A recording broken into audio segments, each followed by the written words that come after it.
చంకనెత్తుకుని నన్ను చనుపాలనివ్వలేదు. గోరు ముద్దలు తినిపిస్తూ నన్ను ఊరడించలేదు. చంకనెత్తుకుని నాకు చనుపాలనివ్వలేదు.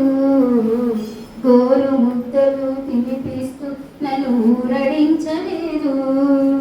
చందమామను చూపిస్తూ నన్ను బుజ్జగించలేదు. చందమా